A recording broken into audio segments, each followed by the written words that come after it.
જય માતાજી. હું સુખદેવસિંહ વાઘેલા, સંકલન સમિતિ સંકલન કરતા. ઘણા સમયથી આપણે રૂપાલાએ જે રાજપૂત સમાજ, ક્ષત્રિય સમાજ ઉપર અને પૂરા દેશની બેન દીકરીઓ ઉપર અભદ્ર ટિપ્પણી કરેલી એના વિરોધમાં આપણે લડી રહ્યા છીએ. આપણી લડત ચાલુ છે. આપણી લડત પાર્ટ 1માં આવેદનો આપવા અને રેલીઓ કાઢવી, આ બધી જ લડત પૂરી થઈ. ત્યારબાદ રાજકોટ ખાતે ખૂબ મોટું સંમેલન કે જેમાં લાખોની સંખ્યામાં તમામ સમાજ ઉમટી પડ્યો.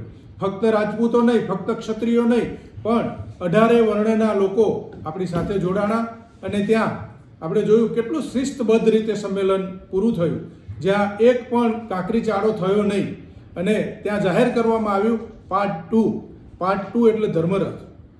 ધર્મરથમાં દરેક ગામમાં જે અત્યારે આપણે જોઈએ છીએ કે હજારો ગામડામાં આપણો ધર્મરથ ફરી રહ્યો છે અને ગામમાં રહેતા દરેક વર્ણના લોકો આ ધર્મરથનું સ્વાગત કરે છે અને ખૂબ મોટી સંખ્યામાં એમાં એકઠા થાય છે અને એ ધર્મરથ પછી સભામાં ફેરવાય છે અને ભાજપ વિરુદ્ધ મતદાન કરવાનું આ બધાને કહેવામાં આવે છે અને ભાજપનો બોયકોટ કરવાનો છે, કારણ કે ભાજપે રાજપૂતોની અને ક્ષત્રિયોની વાત માની નથી અને એનો પરિચય આપણે આપવાનો છે. હવે જ્યારે ભારત દેશના વડાપ્રધાન ગુજરાતમાં આવતા હોય ત્યારે જેમ આપણે ટીટોડીના ઈંડાને બચાવેલા રાજકોટ ખાતે, તો ભારત દેશના વડાપ્રધાન તો આપણા માટે એક ગૌરવની વાત છે. તો આપણે એમને પણ આપણે ખૂબ જ સારી રીતે, એ ભલે આવીને જતા રહેતા હોય પણ રાજપૂત સમાજને લાંછન ન લાગે એવી રીતે આપણે રહીશું. અને આ રીતે આપણે હવે પછી ગામડે જઈ અને મતદાન કરવા માટે બધાને આપણે ભેગા કરવાના છે અને દરેક ગામમાં યુવાનો પોતાની સમિતિ બનાવે.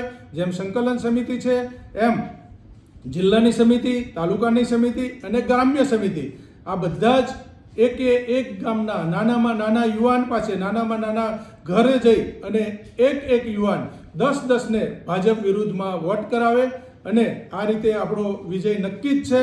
આ જ રીતે આપણે માઇક્રો પ્લાનિંગ કરીને જે સિનિયર સિટીઝન છે તથા વિકલાંગ લોકો છે એમની પાસે જઈ અને વોટ કરાવીશું અને એમને મતદાન મથક સુધી લઈ આવીશું અને આપણને 25 સીટમાં રૂપાલા દેખાવા જોઈએ અને ભાજપની વિરુદ્ધમાં મત કરાવી અને આપણી જીત નિશ્ચિત છે.